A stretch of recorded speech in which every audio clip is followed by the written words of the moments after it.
पण तुरुंगामध्ये काय असतं म्हणजे तिथे पण त्यांचे वॉर्स चालू असतात का? नाही, तसं नाही आहे तुरुंगामध्ये. पण तुरुंगामध्ये फार स्ट्रिक्ट असतं तसं वातावरण. कारण त्यांना मोबाईल अलाउड वगैरे काहीच नाही. म्हणजे महाराष्ट्रातलं मी परिस्थिती सांगते.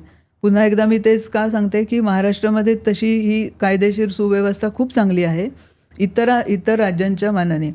त्यामुळे मोबाईल वगैरे हे अलाउडच नसतं. एखादा जरी मोबाईल मिळाला, त्या कोणाकडे मिळाला तरी त्याला वेगळं कोठडीत टाकलं जातं.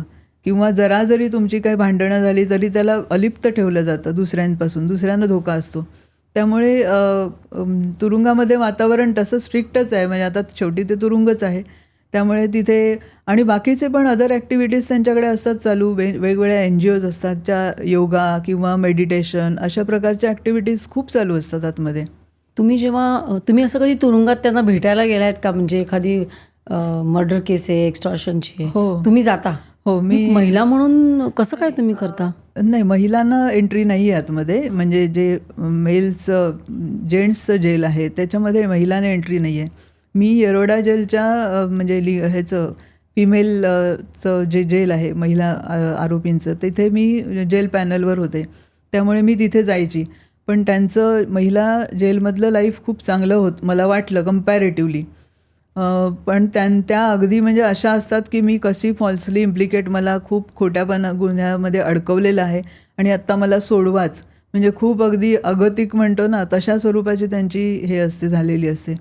पण शेवटी जेलच आहे त्यामुळे तिथे काय असं प्लेजर मिळणार थोडीच नाही त्यांना. मोकामध्ये महिला पण आत गेलेल्या असतात? हो हो. तुम्ही अशी कधी केसेस लढवल्या आहेत त्यांच्या? माझ्याकडे केसेस आलेल्या आहेत. मोक्यामध्ये महिला आतमध्ये आहेत. म्हणजे पिठाच्या म्हणजे काय म्हणतात त्याला, शरीर विक्रय करणाऱ्या ज्या महिला असतात, प्रॉस्टिट्यूट्स, तर त्यांच्या गँग होती एक अशी. आणि ते बांगलादेशमधून मुलींना आणायचे आणि मग त्या स्वतःच्या मर्जीने यायच्या मुली.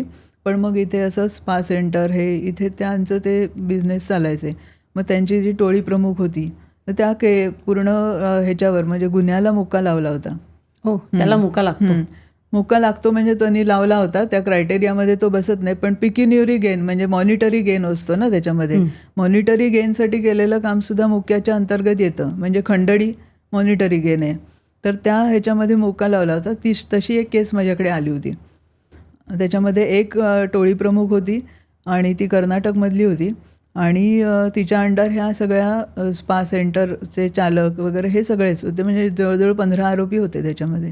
तर मोक्याची म्हणजे कलमं कुठली असतात आणि त्याला होणाऱ्या शिक्षा कुठल्या असतात? मोक्यामध्ये शिक्षा म्हणजे 5 वर्षापासून 10 वर्षापर्यंत आणि लाईफ पण आहे. म्हणजे ॲग्रिवेटेड फॉर्ममध्ये असेल जर ह्याच्यामध्ये म्हणजे ॲग्रिवेटेड फॉर्ममध्ये असेल तर तशी शिक्षा आहे. पण मोक्यामध्ये शिक्षा लागण्याचं प्रमाण प्रचंड कमी आहे. म्हणजे अगदी नगण्य म्हणता येईल. आता ह्या गायवळ, मारणे वगैरे अशा भरपूर टोळ्या आहेत पुण्यामध्ये सक्रिय. पण त्यांना आत्तापर्यंत शिक्षा लागलेली मी माझ्या ह्याच्यात बघितलेलं नाही आहे माझ्या कारकिर्दीमध्ये. आणि मोक्यामध्ये शिक्षा लागण्यासाठी पहिल्यांदा जो ऑफेन्स आहे म्हणजे समजा 307 आहे. 307 म्हणजे काय, खुनाचा प्रयत्न.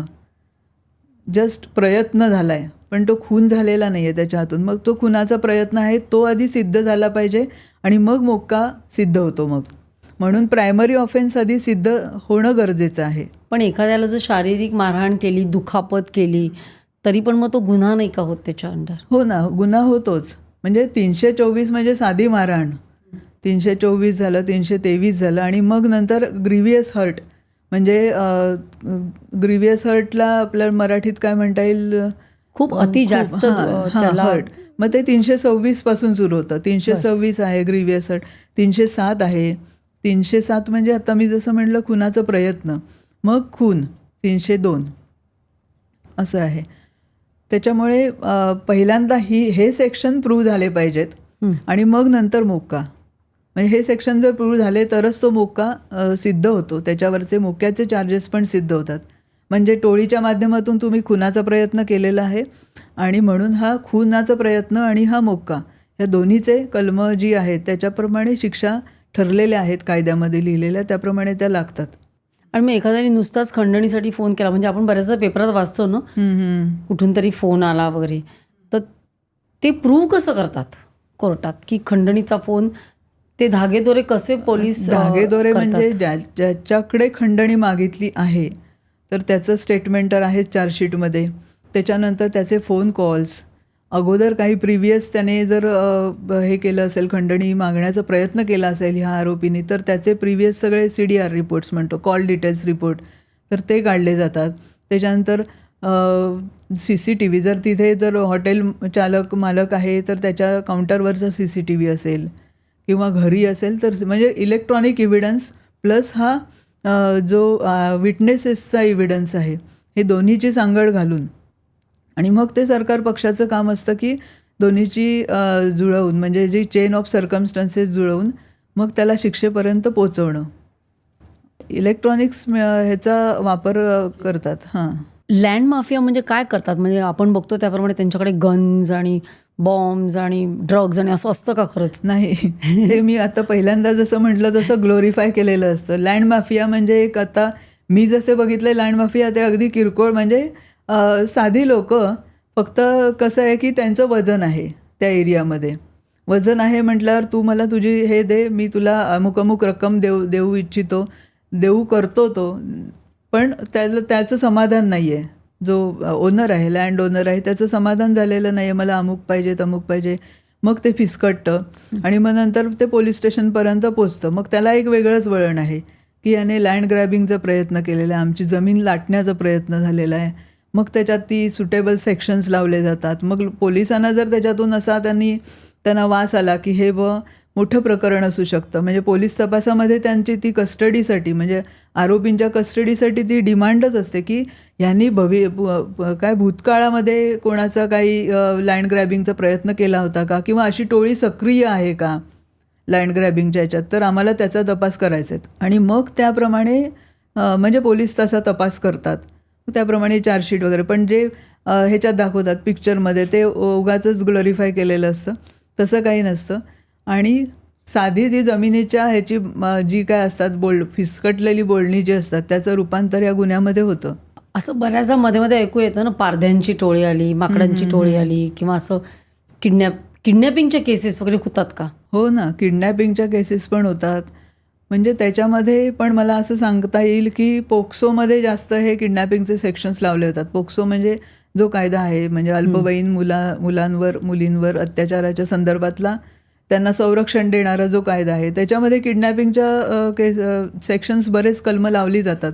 म्हणजे थोडक्यात असं असतं की 16-17 वर्षाची मुलगी आहे, तिचं प्रेम प्रकरण आहे एखाद्या 20-25 वर्षाच्या मुलाबरोबर. दोघांनी ठरवलं आपण आता घरी आईवडील काय आपल्याला अपोजच करणार आहेत, मग पळून जाऊया. मग ते दोघे पळून गेले आणि मग त्यांच्यात काय असं वेगळे रिलेशन्स आले. मग घरच्यांना कळलं की अरे बाबा, म्हणजे हे असं आहे का तसं आहे. मग तिला आणलं घरी, मग तिला प्रेशराईज केलं, आपल्या घराण्याची इज्जत हे ते वगैरे. आणि त्यात पण जात वेगळी असेल तर त्याला वेगळी कलमं आहेत, तर ते लावलं जातं. मग ह्या केसमध्ये आता ही मुलगी काय जबाब देणार म्हणजे पोलिसांसमोर, की असं मला ह्याचा फोन आला आणि त्याने असं सांगितलं की आपण पळून जाऊया, फूस लावून पळवून नेलं, म्हणजे थोडक्यात किडनॅपिंग केलं. अच्छा. हां, असं असतं ते. म्हणजे त्याच्यात हे सेक्शन्स आपण बघू शकतो. म्हणजे पोक्सो ह्याच्यामध्ये जास्त प्रमाणात ते किडनॅपिंगचे सेक्शन्स असतात. ही क्लिप जर तुम्हाला आवडली असेल तर संपूर्ण पॉडकास्ट बघण्यासाठी सर्व काहीच्या पॉडकास्ट चॅनलला भेट द्या आणि सर्व काही क्लिप्स चॅनलला सबस्क्राईब करायला विसरू नका.